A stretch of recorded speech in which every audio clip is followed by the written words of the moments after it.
Students, आज इस video पर प्लांट किंगडम के बारे पर चर्चा करेंगे, जिसमें कि मेन रहेगा एल्गी के कैरेक्टर, मतलब शैवालों के लक्षण।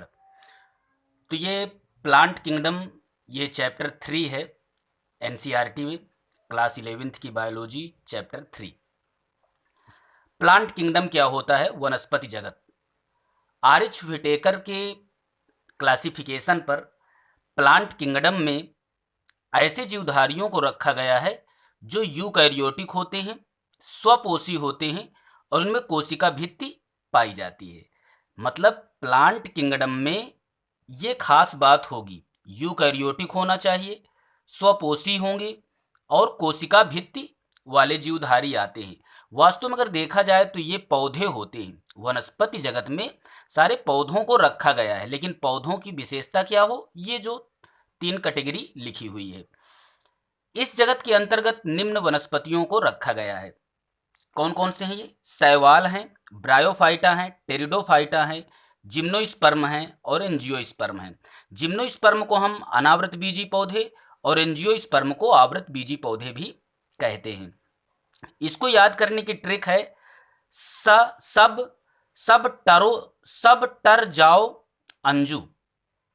मतलब ये कहा जा रहा है कि सब टर जाओ अंजू। सा से शैवाल, बा से ब्रायोफाइटा, टरो से टेरिडोफाइटा, जाओ से जिम्नोस्पर्म और अंजू से एंजियोस्पर्म। तो ये ट्रिक है इनके याद करने की, जो प्लांट किंगडम के अंतर्गत आते हैं। अब यहाँ पर हमें जो मुख्य रूप से पढ़ना है वो शैवालों को पढ़ना है। शैवाल क्या होते हैं? आपने अक्सर रोड को फिसलनदार देखा होगा, तो शैवालों के कारण होते हैं। तालाबों पर ये मुख्य रूप से पाई जाती हैं। इनको एल्गी या शैवाल या काई कहते हैं। तो यहाँ पर हम ये पेंसिल से कुछ खास चीज़ें लिखी हुई हैं। इसमें शैवाल शब्द पर हम फोकस कर रहे हैं। क्या है? देखिए, शैवाल ये अपने में बता रहा है कि शै माने सेलुलोज और वाल माने कोशिका भित्ति।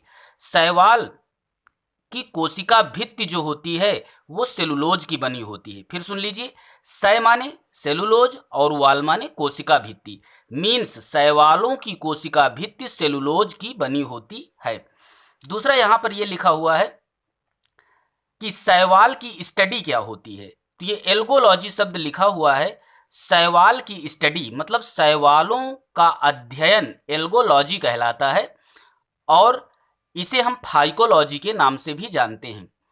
एल्गोलॉजी या शैवाल विज्ञान कहें इसको हम, तो इसके फादर कौन है, इनके पिता कौन है? तो यहाँ पर 2 शब्द लिखे गए हैं, फ्रिश और एमओपी आयंगर। तो फ्रिश तो शैवाल विज्ञान के पूरे जनक हैं ये, और अगर एमओपी आयंगर की बात की जाए तो ये भारत के मतलब इंडियन एल्गोलॉजी के ये फादर हैं। ये पूरे वर्ल्ड के हैं, पूरे एल्गोलॉजी के। और एमओपी आयंगर ये इंडियन एल्गोलॉजिस्ट हैं, मतलब Indian algology, father of Indian algology इनको हम कहते हैं। तो ये खास पॉइंट थे। इधर देखें तो एल्गी शब्द या शैवाल शब्द किसने दिया था? लीनियस ने दिया था। अगर हम इसके एल पर फोकस करें तो एल फॉर लीनियस, मतलब एल्गी या शैवाल शब्द को लीनियस ने दिया था। और यहाँ पर ये 2 खास पॉइंट हैं कि इनमें भ्रूण नहीं बनता है, एम्ब्रियो अब्सेंट होता है। भ्रूण, एम्ब्रियो माने भ्रूण, भ्रूण अब्सेंट होगा, साथ ही साथ जाइलम और फ्लोएम भी अब्सेंट होते हैं। तो ये 2 चीज़ों को याद रखना है यहाँ पर कि एम्ब्रियो अब्सेंट होगा मीन्स भ्रूण अब्सेंट होगा, और जाइलम और फ्लोएम नाम के जो टिश्यू होते हैं या ऊतक होते हैं वो अब्सेंट होते हैं।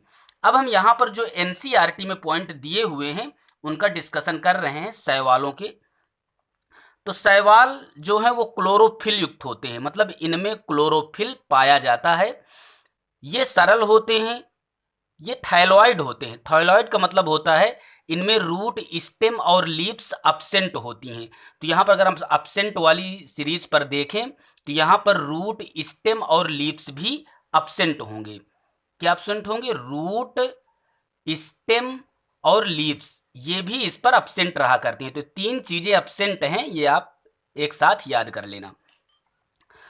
तो ये मुख्यतः जलीय होते हैं। अगर इनके वास स्थान की बात करें तो ये मुख्यतः जलीय होते हैं, और जलीय में भी ये अलवड़ी और समुद्री मतलब फ्रेश वाटर और समुद्र में पाए जाते हैं। फ्रेश वाटर का मतलब होता है तालाबों का पानी, झीलों का पानी, इन पर ये पाए जाते हैं।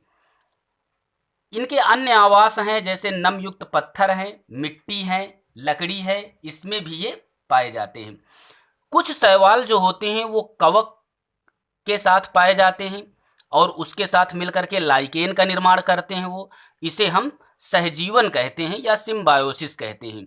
यहाँ पर एक पॉइंट और याद कर लें, लाइकेन जो है ये एयर पोल्यूशन का ये सूचक माना जाया करता है। इसके बाद ये प्राणियों के संगठन में भी पाए जाते हैं, जैसे स्लोथ रीछ है इस पर। इसके बाद शैवाल कॉलोनीय होते हैं, तंतुमयी होते हैं। तो शैवाल जो कॉलोनी होगा उसका एग्जाम्पल पूछा जाता है, कौन सा है? वालवाक्स, ये कॉलोनी बनाकर रहता है। तंतुमयी कौन होता है? अर्थात फिलामेंटस, तो ये यूलोथ्रिक्स और स्पाइरोगाइरा होते हैं। ये एग्जाम्पल है, आपसे पूछा जाएगा कि किन्हीं दो तंतुमयी शैवालों के नाम बताइए या फिलामेंटस एल्गी के नाम बताइए, तो आप बता सकते हैं कि यूलोथ्रिक्स और स्पाइरोगाइरा हैं। आपसे पूछा जाएगा कि किसी कॉलोनी शैवाल का नाम बताइए, तो वालवाक्स है। कुछ शैवाल बहुत विशालकाय भी होते हैं। पूछा जाए कि विशालकाय शैवाल कौन सा है, तो केल्प होते हैं, फियोफाइसी का मेंबर है ये। नेक्स्ट है, शैवाल में जनन होगा वो कायिक, अलैंगिक एवं लैंगिक विधि से होता है। कायिक जनन कैसे होता है? ये विखंडन विधि द्वारा होता है, फ्रेगमेंटेशन द्वारा होता है।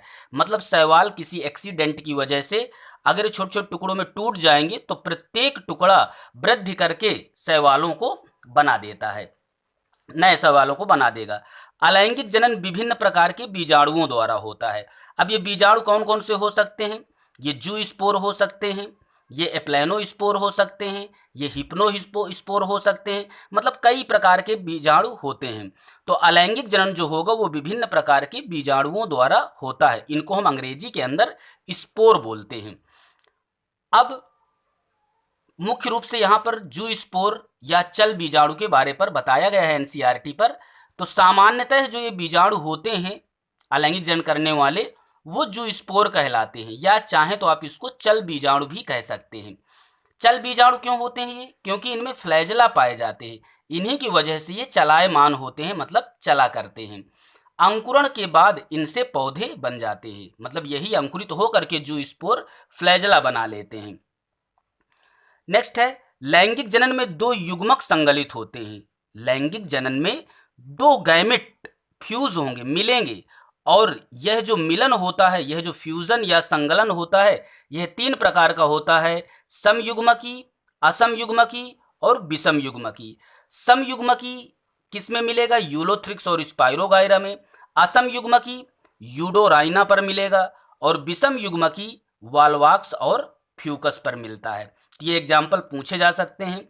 समयुग्मकी का मतलब होता है युग्मक एक जैसे हों, युग्मक एक जैसे हों। असमयुग्मकी का मतलब युग्मक अलग अलग आकार के हों, और विषम युग्मकी का मतलब एक अंडाकार एग होगा और एक मेल गैमेट होगा। तो ये वालवाक्स और फ्यूकस पर मिलता है। ये सारे एग्जाम्पल याद कर लेना।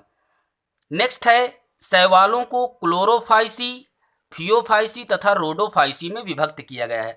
आगे का वर्णन आगे इसका है कि क्लोरोफाइसी, फियोफाइसी और रोडोफाइसी कैरेक्टर कौन कौन से हैं, तो नेक्स्ट वीडियो पर चर्चा करेंगे। तो ये शैवालों के बारे पर खास पॉइंट थे जो कि एनसीईआरटी पर दिए हुए हैं।